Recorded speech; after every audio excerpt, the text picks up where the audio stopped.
What's up, guys? You're probably wondering, Facebook ads or Google ads? Which one is right for your business? That is something we're going to talk about today. There are two totally different platforms. They have a lot of the same features, a lot of the same characteristics, and the way you actually develop those out to build out your campaigns on those platforms is very similar.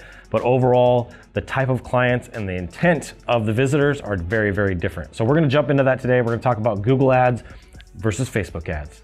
So without further ado, let's just go ahead and roll right into it.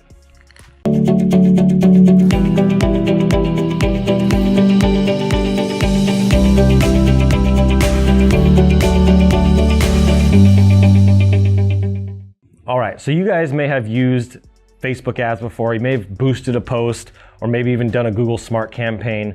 But today, what I want to talk to you guys about is Google ads versus Facebook ads. I'm actually doing more of the expert mode or the real ads platforms on both of those two companies, on Google and on Facebook. But before we do that, I really need you guys to support me and these videos that I'm making and smash that like button. It's good for the algorithm, and also hit the subscribe button so you get notified, and make sure you hit the little bell too, but you get notified of all the videos that we're putting out because we're doing awesome content. We're going to continue to push out content.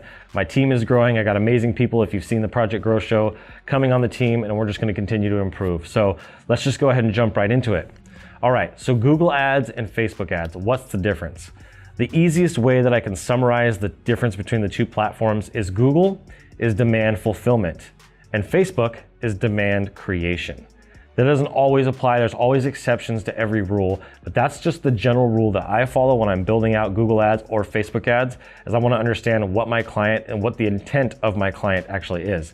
If I have an innovative product and I'm trying to get it out to the marketplace, and there's not a lot of people that know about this product yet, there's not a demand for it, then going with Facebook and actually advertising that product, whether it's a heated, neck massager or whatever it is, I'm going to put that on Facebook because there's a demand that I need to create. I need to educate the market. I need to expose the market to what this is because they probably are not searching for it.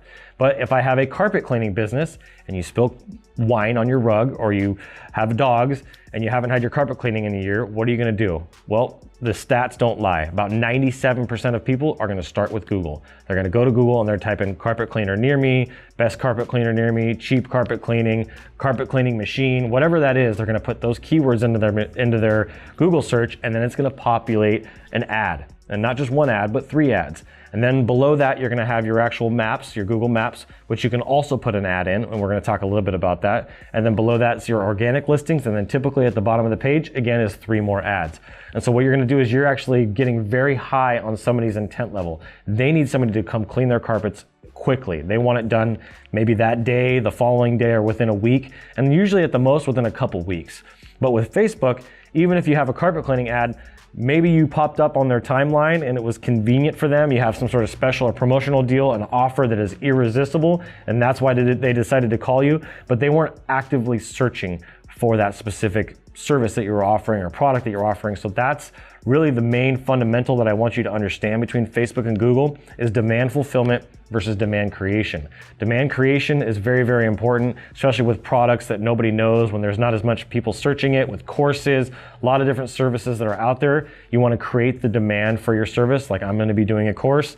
That is a really great place. And then if you have an auto repair business, or you have a carpet cleaner, or you're a contractor doing roofing or solar, or maybe you're an insurance agent, people are looking for an insurance agent near them, like a State Farm insurance agent, you want to be able to focus on fulfilling that demand. And then when it comes into Google and understanding the difference between what Google ads offer and Facebook offers, is Google has less targeting options in terms of how you can target their personality and their behaviors, unlike Facebook. Facebook allows you to target by 97 different data points. If you have a job, if you have kids, what kind of job title, what Facebook groups you like, what are your interests, what are your hobbies, where you live geographically, has over 97 of them. I can't list them all out, but there's a lot of different targeting options, which is really nice when you're utilizing Facebook ads. With Google, you can do some basic stuff like age, demographics, and income to a certain extent, but you don't have as much control. What you're targeting is more of the behavior and more of the intent of the user. So you're looking for somebody that's looking for a local carpet cleaner, or you're looking for somebody that's looking for a residential roofer near them. Those are the specific keywords that you're going to use.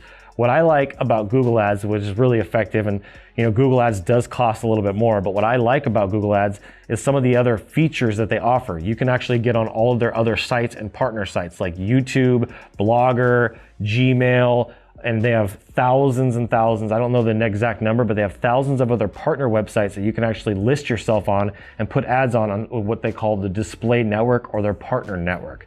Facebook does have a similar feature. They have an audience network, and they also own Instagram and some other companies, so you can get ads on their other platforms. But Google has a much broader range of websites and can saturate more of the marketplace and reach more people for you. So I like Google because of that. It is more expensive. I've done the numbers, I've done the research.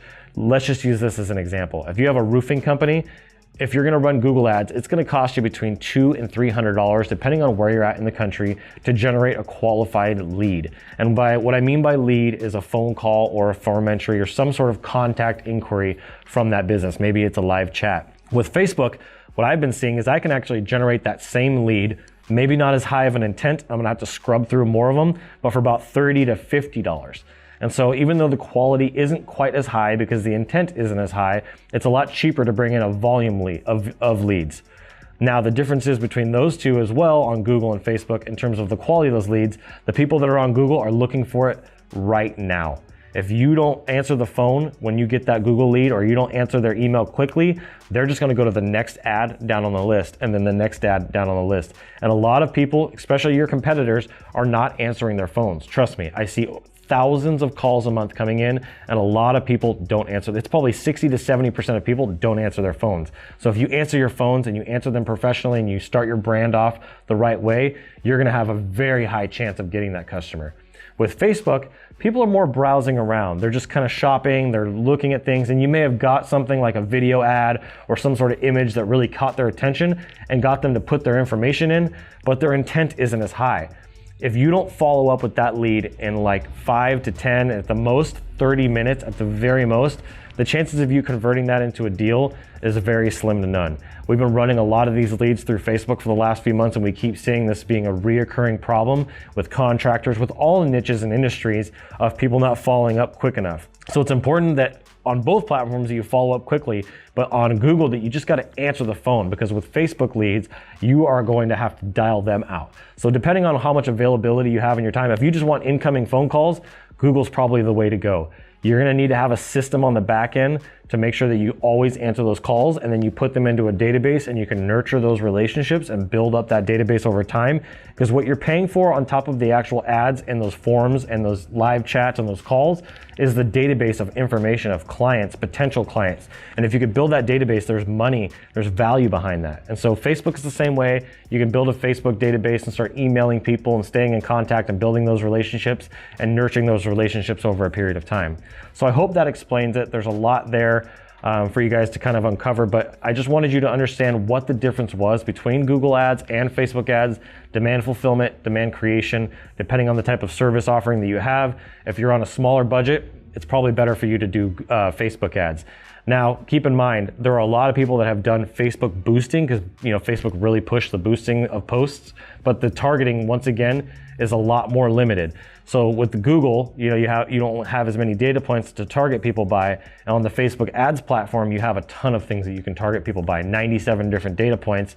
And I've even heard some things that there are other ways to even reach further. But with the boosting of a post, you basically have your location, your age, maybe a couple interests, but that's about as far as it goes. So you really aren't utilizing the full capability and optimization of Facebook ads just by boosting posts. So I wouldn't throw my money at a Facebook boosted post. I would put it into the ads platform. If you want to get into that and start to see some more of that stuff, you can go to business.facebook.com. Start there. Make sure that your campaigns are very specific. I want you guys to do that on both, on Google and Facebook, is make sure that you break your campaigns into specific services. If you're a general contractor, create a specific campaign for Roseville construction, or Roseville roof repair, or Roseville pool design, or whatever it is. You want to get targeted in each one of those campaigns, and then you're going to have groups inside of that. So I don't want to go into the weeds on this one. That's another video for another day, but I just wanted you guys to understand that, have that foundation of when to use Facebook and when to use Google. They're both great. They both have their value, but you got to understand when and where. So thank you guys so much for tuning in. please make sure you hit that like button, hit the subscribe, and introduce yourself. Drop a comment. Let me know if this helped you guys out. If you were looking for this kind of information, I'm just glad that you found this channel. So thank you guys so much. I hope you guys have a blessed day. And as always, keep looking up.